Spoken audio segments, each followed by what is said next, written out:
दोस्तों नमस्कार। कुंभ राशि वाले मेरे मित्रों, आप सभी का ज्योतिष के इस विशेष कार्यक्रम में बहुत बहुत स्वागत है। हृदय से अभिनंदन है। दोस्तों, नवरात्रि शुरू होने से पहले घर से निकाल दो इन चीजों को, अन्यथा माँ दुर्गा आपसे होंगी भयंकर क्रोधित। साथ ही साथ माता लक्ष्मी भी आपसे हो जाएंगी क्रोधित। तो इन चीजों को तो आपको अपने घर से हटाना ही है। साथ ही साथ आज के इस वीडियो में हम आपको एक ऐसी गुप्त महाविधि बताने जा रहे हैं जिससे आप स्वयं ही अपना रक्षा कवच तैयार कर पाएंगे। और यदि आपके ऊपर कोई किसी भी प्रकार की तांत्रिक क्रिया, काली क्रिया या फिर आपको नजर लगाने की कोशिश करेगा तो ऐसी स्थिति में वह आपका कुछ भी बिगाड़ नहीं पाएगा, उल्टा स्वयं ही परेशान हो जाएगा। तो यह जो विशेष विधि यह गुप्त महा उपाय हम आपको जो बताने जा रहे हैं, इस उपाय को अमल में लाने के लिए नवरात्रि से अच्छा कोई भी अवसर हो ही नहीं सकता है। तो आपको नवरात्रि के 9 दिनों का पूरा उपयोग करना है और इस विधि से स्वयं अपने लिए तावीज तैयार कर लेना है और माँ दुर्गा की असीम कृपा प्राप्त करने के लिए कुछ विशेष गुप्त पूजा होती है, उपाय होते हैं जिन्हें भी आपको कर लेना है। तब आपके आसपास एक ऐसा रक्षा कवच तैयार हो जाएगा कि आपका कोई बाल भी बांका नहीं कर पाएगा। वीडियो बहुत ही खास है और इस वीडियो में आपके जीवन से जुड़ी हर एक समस्या का समाधान है। तो हमारे कहने से इस वीडियो को आप पूरा अवश्य देखें, वीडियो को बिल्कुल भी मिस ना करें, क्योंकि इस तरह के वीडियो जीवन को बदलने की क्षमता रखते हैं दोस्तों, और बहुत ही मेहनत से तैयार किए जाते हैं। यदि आप इस वीडियो को पूरा देख लेंगे तो निश्चित तौर पर आपके जीवन में बहुत बड़ा बदलाव आ जाएगा, इस बात की हम गारंटी देते हैं। और यदि आपके जीवन में बदलाव आएगा तो हमें बहुत अच्छा लगेगा। माँ भद्रकाली के लिए हमारी भक्ति पूर्ण हो जाएगी और हम मान लेंगे कि माता की कृपा हमारे ऊपर आजीवन बरसती रहेगी। तो वीडियो में जो भी बातें हम आपको बताने जा रहे हैं उन बातों को ध्यान से समझना है। कुछ बातें ऐसी होंगी जिन्हें आप बाद में भूल सकते हैं, तो उन बातों को आप नोट कर लें, कॉपी पेंसिल लेकर बैठें और एकांत में ठंडे दिमाग से पूरे वीडियो को देखें। हो सकता है दोस्तों कि आपको विस्तार से समझाते समझाते वीडियो थोड़ा लंबा भी हो जाए, तो आपको धैर्य से काम लेना होगा, क्योंकि इस तरह का ज्ञान अक्सर लोग बहुत मोटी रकम मांगकर और कई दिनों की चक्कर लगवाने के बाद देते हैं, जो हम आपको केवल और केवल आपके जीवन के उद्धार के लिए दे रहे हैं। तो दोस्तों, आप हमारी बात का सम्मान रखें और वीडियो को पूरा देखें, बस हम आपसे यही चाहते हैं। तो चलिए दोस्तों, वीडियो की शुरुआत करते हैं। लेकिन वीडियो शुरू करने से पहले आपसे एक निवेदन है कि कमेंट में पूरे भक्ति भाव के साथ, जैसे कोई अबोध बालक अपनी माँ को बुलाता है, पूरे भाव के साथ जय माँ भद्रकाली अवश्य लिखना। एक बार नहीं 3 बार लिखना। माता तक आपका भाव निश्चय ही पहुंचेगा और आपके दिल की हर एक बात माता तुरंत समझ जाएंगी। और साथ ही साथ यदि चैनल पर पहली बार आए हैं तो सब्सक्राइब करके बेल आइकन को जरूर दबा दें। दोस्तों, हम आपके लिए ऐसे ही ज्ञानवर्धक और बेहद महत्वपूर्ण आपके जीवन से जुड़े हुए वीडियो रोज लाते रहते हैं और आपके जीवन को बदलने का प्रयास लगातार करते रहते हैं। दोस्तों, हम आपको बता दें कि वर्ष में नवरात्रि 4 बार पड़ते हैं, जिनमें से 2 नवरात्रि के बारे में अक्सर लोग जानते हैं और उनमें भी जो अभी आ रही हैं शारदीय नवरात्रि, इनका महत्व सबसे अधिक होता है। दोस्तों, हम आपकी राशि पर पिछले लंबे समय से नजर रखे हुए हैं और हम जानते हैं कि आपके जीवन में क्या घट रहा है। पिछले लंबे समय से आपके जीवन में संघर्ष का दौर चल रहा है। परेशानियां एक के बाद एक आपके सामने आती जा रही हैं, लेकिन आप एक ऐसे इंसान हैं जो धैर्य से काम लेते हैं और जीवन की कठिनता को अच्छी तरह से समझते हैं। परेशानियों से जूझना और उनसे बाहर निकलना आपको अच्छी तरह से आता है। लेकिन अब पिछले कुछ समय से आपका समय कुछ ठीक हो गया है, कुछ सही हो गया है। आर्थिक तौर पर भी आप धीरे धीरे मजबूत हो रहे हैं और आपका सामाजिक और पारिवारिक वातावरण भी ठीक रहने लगा है। छोटी मोटी परेशानियां और विपत्तियां तो आती ही रहती हैं, लेकिन जब तक जीवन में कोई बड़ी विषम परिस्थिति उत्पन्न ना हो जाए तब तक जीवन आसान बना रहता है, सरल बना रहता है और वैसा ही जीवन अभी आपका चल रहा है। लेकिन इसमें डर वाली बात यह है कि यह कब तक, यानी कि कब तक आप छोटे छोटे सुख के पल भोगेंगे। क्या ये सुख के पल कभी बड़ी खुशी भी आपको देंगे और जीवन में एक स्थायी सुख का भी आभास कराएंगे या फिर कहीं फिर से छिन तो नहीं जाएंगे। क्योंकि दोस्तों पिछली बार भी आपके साथ यही हुआ था कि जब आपको कामयाबी मिलना प्रारंभ हुई, आपने अपनी कामयाबी का ठीक से आनंद भी नहीं ले पाया, तब तक फिर से आपके जीवन में नकारात्मकता घर कर गई। जैसे किसी को नज़र लग गई हो, जैसे किसी ने आपके जीवन पर कोई क्रिया कर दी हो। तो हम आपको बता दें कि आपके जीवन में जो परेशानियां आती हैं, जो कठिनाइयां आती हैं, उनके जिम्मेदार वैसे तो कई चीज़ें होती हैं, लेकिन काफ़ी हद तक आप स्वयं भी इसके जिम्मेदार होती हैं। जी हाँ दोस्तों, ऐसा क्यों? क्योंकि आपका स्वभाव ही कुछ इस प्रकार है जो धूर्त और दूसरों को बेवकूफ़ बनाकर काम चलाने वाले लोगों को आपकी ओर आकर्षित कर देता है। आप जब रिश्ते नातों की बात आती है तो अपने दिल से सोचते हैं, अपने दिमाग से नहीं सोचते। आपका दिमाग बेशक यह कहता है कि आपको परेशानी होगी, यह इंसान आपको धोखा देगा, यह इंसान आपके समय पर कभी आपके काम नहीं आएगा, लेकिन फिर भी आप उस इंसान के लिए खड़े हो जाते हैं, उसकी मदद करने लगते हैं। तो दोस्तों हम आपको यह सब बातें इसलिए बता रहे हैं क्योंकि आप जैसे इंसान के जीवन में स्वयं का रक्षा कवच और आपके परिवार का भी रक्षा कवच होना बहुत आवश्यक है। दोस्तों यह तो आप भी जानते होंगे कि यह संसार जैसा हमें दिखाई देता है असल में वैसा नहीं होता। यह संपूर्ण खेल ऊर्जाओं का है। हर क्षेत्र में हर इंसान के पास, हर जीव जंतु के पास अपनी विशेष ऊर्जा होती है। कुछ नकारात्मक और कुछ सकारात्मक ऊर्जा होती है। जो ऊर्जाएं हमें दिखाई नहीं देती लेकिन प्रभाव बहुत अधिक होता है, उन ऊर्जाओं को कभी हम भगवान और कभी हम भूत कह देते हैं। जी हाँ दोस्तों, यदि वह ऊर्जा किसी को नुकसान पहुंचाती है, परेशान करती है, तो हम कह देते हैं कि यहाँ पर भूत है। और यदि वह ऊर्जा सबका हित करती है, सबके जीवन में मंगल करती है, तो हम कह देते हैं कि यहाँ पर भगवान है। तो सारा खेल ऊर्जाओं का है। तो आपके आसपास भी ऊर्जा का एक ऐसा रक्षा कवच होना चाहिए जिससे कि आपको किसी की भी नजर ना लगे, कोई चाह कर भी आपका बुरा ना कर सके, चाहे जैसी बड़ी से बड़ी तांत्रिक क्रिया क्यों ना कर दे, लेकिन आपका बाल भी बांका ना कर सके। तो ऐसे में माँ दुर्गा की शरण में जाना सर्वोत्तम रहेगा, क्योंकि माँ दुर्गा ही एक ऐसी देवी हैं जो हर एक तांत्रिक क्रिया की काट कर सकती हैं और उनके अंदर देवी का हर एक रूप समाहित है। तो वह विशेष उपाय जो हम आपको बताएं, जो आपकी रक्षा करेगा, आजीवन करेगा, वह बताएं। उससे पहले हम आपको यह बता दें कि आपके घर में कुछ ऐसी चीजें हैं जिन्हें आपको नवरात्रि शुरू होने से पहले अपने घर से निकाल फेंकना होगा। जी हाँ दोस्तों, यदि आप यह वीडियो नवरात्रि प्रारंभ होने के बाद भी देख रहे हैं, तब भी आप सतर्क हो जाएं और उन चीज़ों को अपने घर से निकाल कर बाहर कर दें।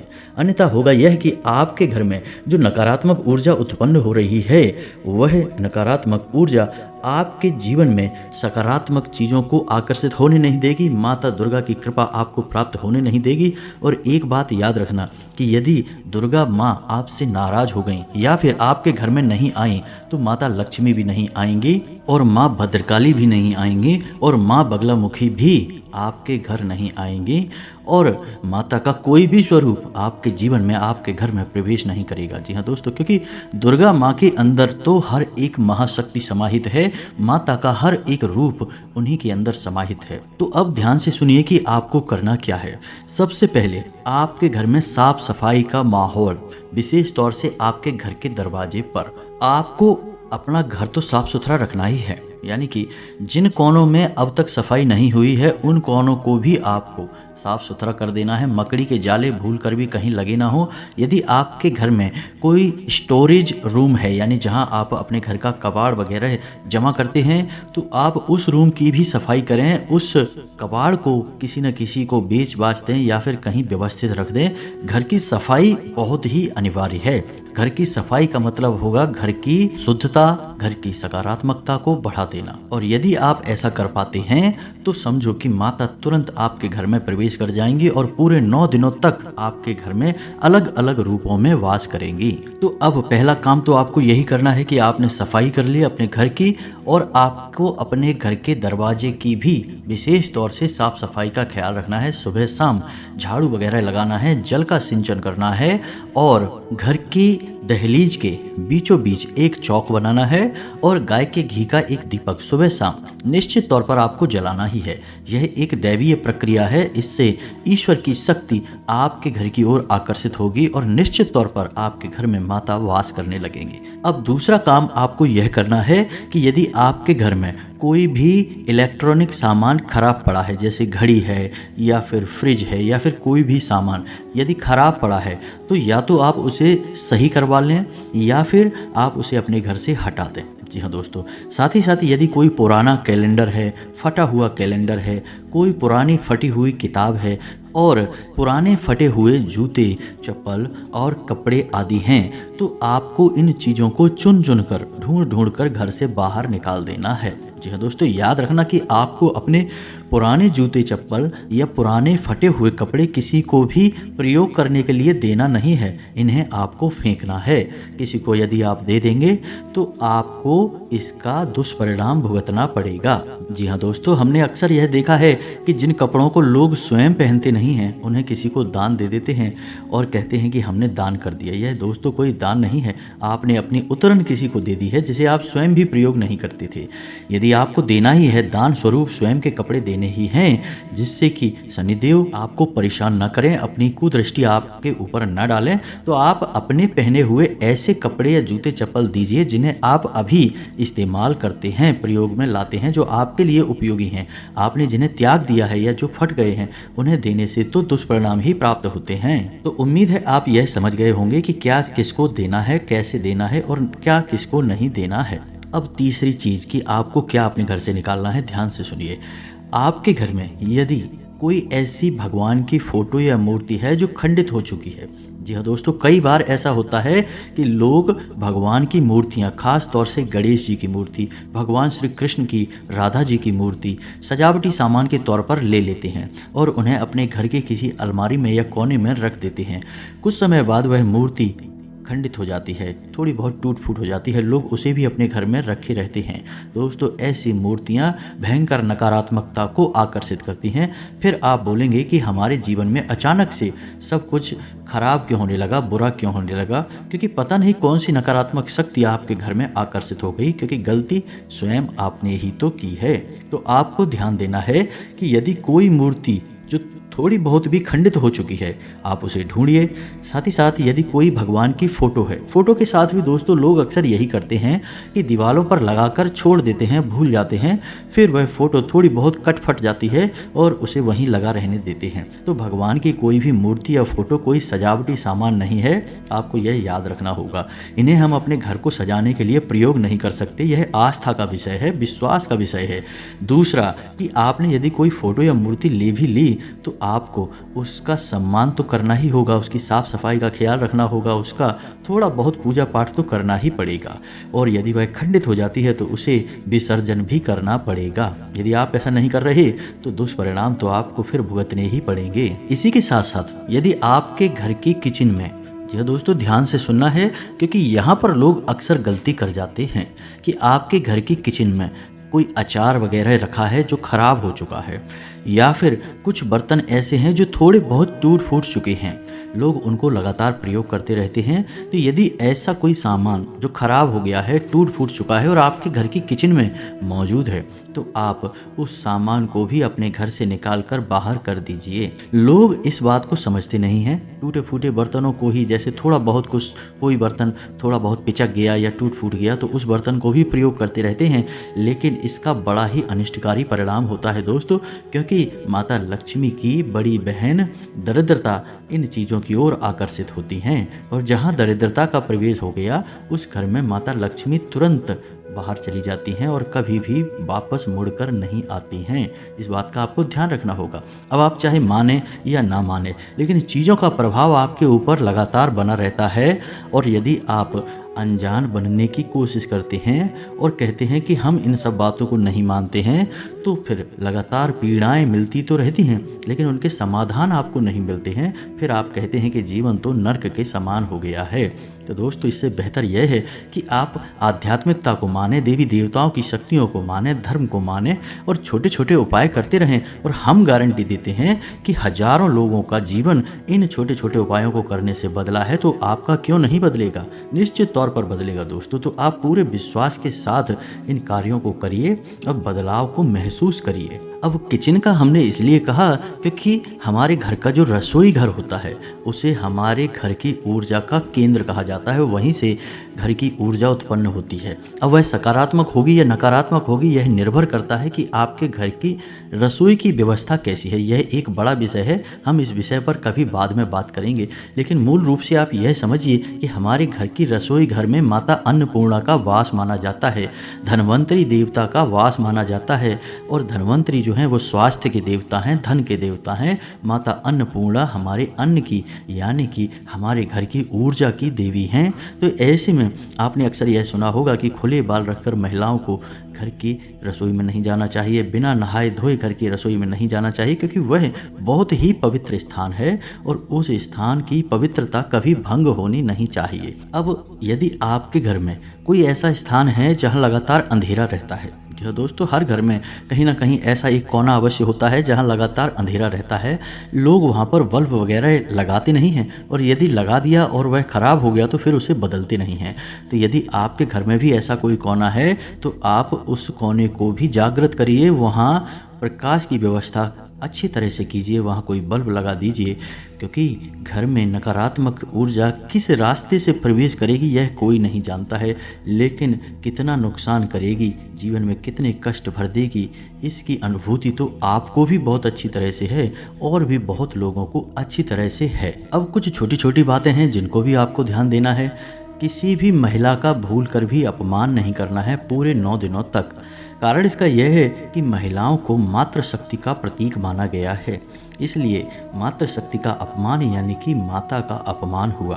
अब ऐसे में कई बार ऐसी परिस्थितियां बनेंगी आपके सामने कि जिसमें जानबूझकर स्वयं मातृशक्ति आपसे उलझने की कोशिश करेगी, आपसे विवाद करने की कोशिश करेगी। तो ऐसे में 2 ही रास्ते हैं कि या तो वहाँ से स्थान बदल दो, दूसरे स्थान पर चले जाओ, या फिर चुप हो जाओ। दोनों ही परिस्थितियां आपके लिए अच्छी हैं यदि आप इन बातों को मानते हैं। और यदि आप बहस करेंगे और बाद में यदि मातृशक्ति को बुरा लगा तो फिर माता को भी बुरा लगेगा। आप माने या न माने, लेकिन यह बात 100% सत्य है।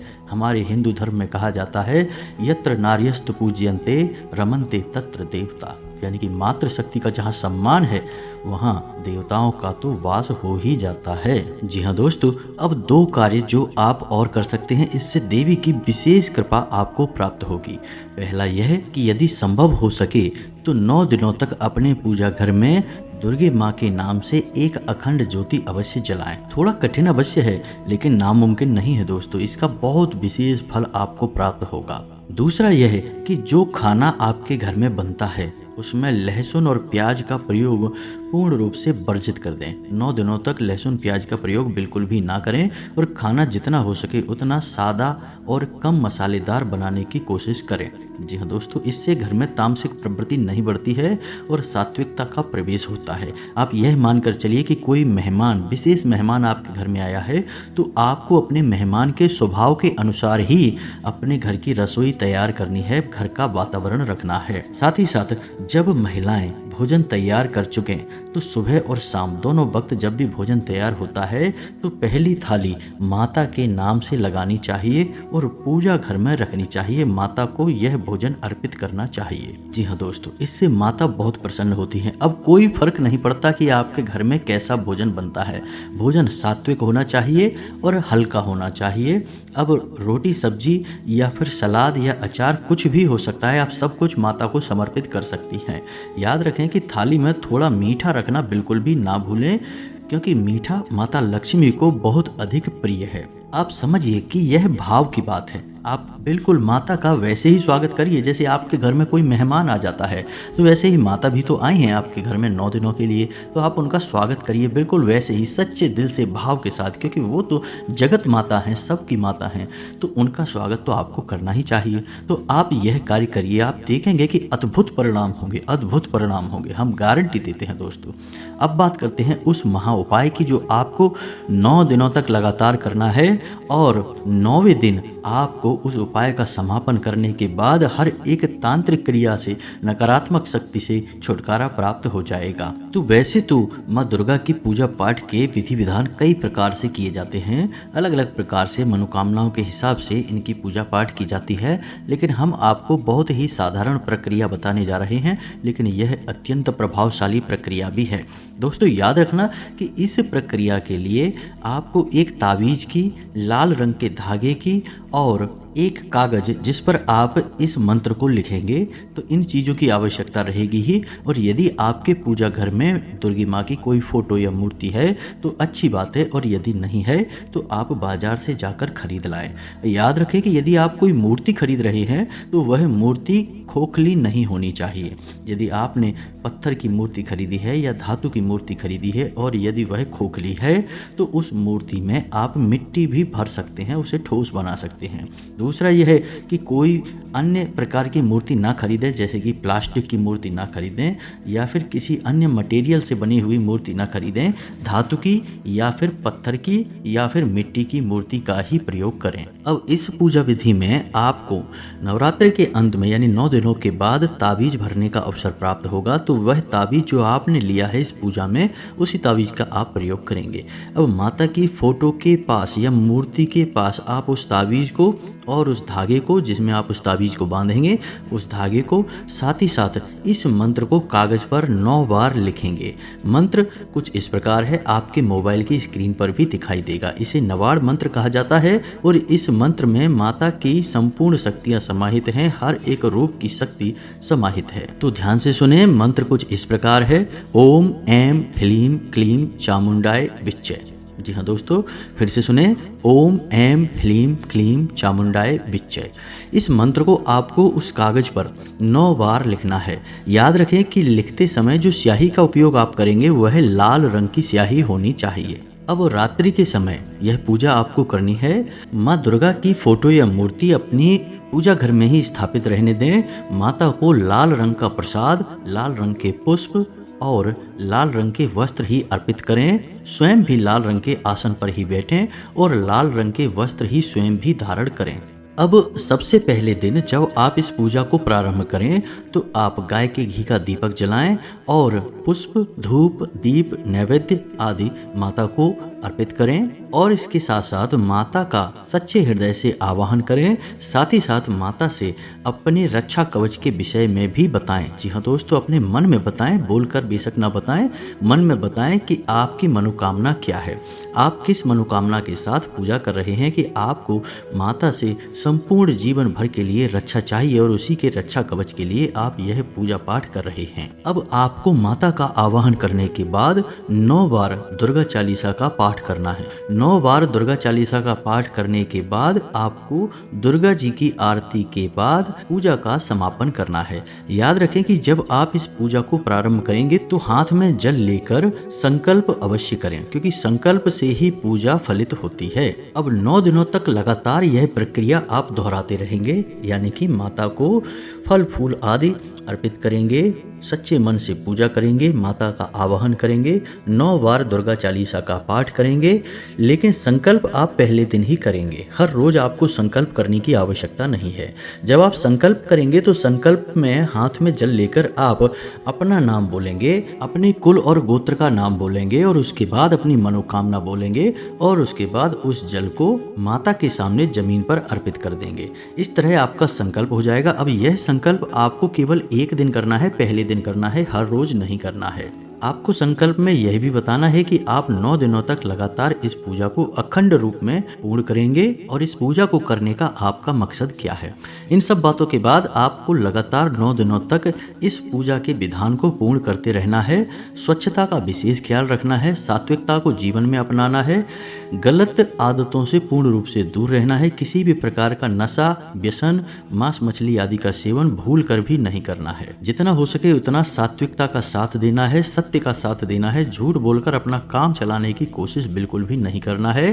किसी महिला का या भिखारी का या फिर किसी सफाई कर्मचारी का भूल कर भी अपमान नहीं करना है। और हो सके तो पूरे 9 दिनों तक, जब तक आपकी यह प्रक्रिया चलेगी, 9 दिनों तक जमीन पर ही शयन करना है। जी हाँ दोस्तों, बस इतना आपको करना है। यदि हो सके तो 9 दिनों तक अखंड ज्योति जला सकते हैं यदि आप, तो अवश्य जलाएं। इसका फल कई गुना होकर आपको मिलेगा।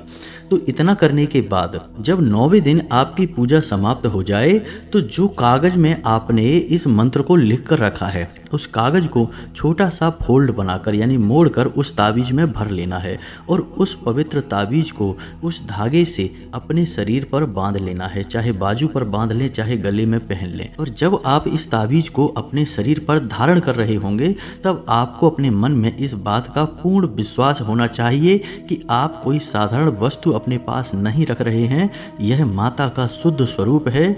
माँ दुर्गा और माता के सभी स्वरूपों का इस ताबीज में शक्ति समाहित है, तो यह आपकी जीवन भर रक्षा करेगी जब तक यह शुद्ध रहेगी। जी हाँ दोस्तों, यदि यह ताबीज अशुद्ध हो जाए तो आप इस प्रक्रिया को फिर से दोहराकर नया ताबीज भर सकते हैं। वैसे तो नवरात्रे इसके लिए सर्वोत्तम समय होता है, लेकिन यदि वर्ष के मध्य में भी आप किसी भी समय इस प्रक्रिया को करना चाहते हैं तो शुक्रवार का दिन सर्वोत्तम रहेगा और 9 दिनों तक यह प्रक्रिया लगातार चलती रहेगी। इसके बाद आप इस ताबीज को प्रयोग कर सकते हैं। अशुद्धता का विशेष ख्याल रखें। यदि ताबीज अशुद्ध हो जाता है तो इसे तुरंत उतार कर कहीं विसर्जित कर दें, किसी बहते हुए जल में विसर्जित करें। इसे फिर पुनः पहने ना रहें, अन्यथा इसका दुष्परिणाम आपको प्राप्त होगा। अशुद्धता क्या होती है इसका आपको विशेष ध्यान रखना है। जैसे कि यदि आपके घर में कोई सूतक हो गया है, कोई पातक हो गया है, यदि आप किसी ऐसे घर में जा रहे हैं जहां पर किसी प्रकार का सूतक या पातक है तो आपको वह ताबीज पहनकर नहीं जाना है। यदि आपके घर में ऐसी कोई घटना हो जाती है तो आपको यह ताबीज बदल देना चाहिए। यदि आपको एहसास हो जाए कि यह घटना होने वाली है तो आप इस ताबीज को पहले ही उतार कर अपने पूजा घर में रख दें। बाद में जब यह समय गुजर जाए तो उसके बाद इसे पुनः धारण कर लें। इससे ताबीज अशुद्ध नहीं होगा। और यदि आपने इसे पहनकर ही, धारण करके ही ऐसी घटनाओं में शामिल हो गए तो फिर अशुद्ध हो जाएगा, फिर आप इसे पहन नहीं सकते हैं। कई और घटनाएं भी हैं, जैसे कि महिलाएं जब रजो धर्म में होती हैं तब इस ताबीज को धारण नहीं कर सकती हैं। और यदि गलती से ताबीज धारण रहता है तो आप इस ताबीज को उतारकर जल में प्रवाहित करें और नए ताबीज को ही धारण करें। इसका शुद्धिकरण नहीं हो सकता है। इन सब बातों का ध्यान रखें और हम गारंटी देते हैं कि आपका जीवन बदलते देर नहीं लगेगी। आपके देखते देखते ही आपका जीवन पूर्ण रूप से परिवर्तित हो जाएगा। उम्मीद है वीडियो में दी गई जानकारी आपको अच्छी तरह से समझ में आई है। यदि कोई प्रश्न उठता है आपके मन में तो आप कमेंट करके पूछें, हम आपके प्रश्नों के जवाब देने की पूरी कोशिश करेंगे। इसी के साथ साथ आज के इस वीडियो को विराम देते हैं। कमेंट में पूरे भक्तिभाव के साथ जय माँ भद्रकाली रक्षा करो, जय माँ अम्बे रक्षा करो अवश्य लिखें। माँ भद्रकाली माता अम्बे की संपूर्ण कृपा और आशीर्वाद आपको प्राप्त होगा। मिलते हैं अगले ज्ञानवर्धक वीडियो में, तब तक के लिए धन्यवाद। जय माता की।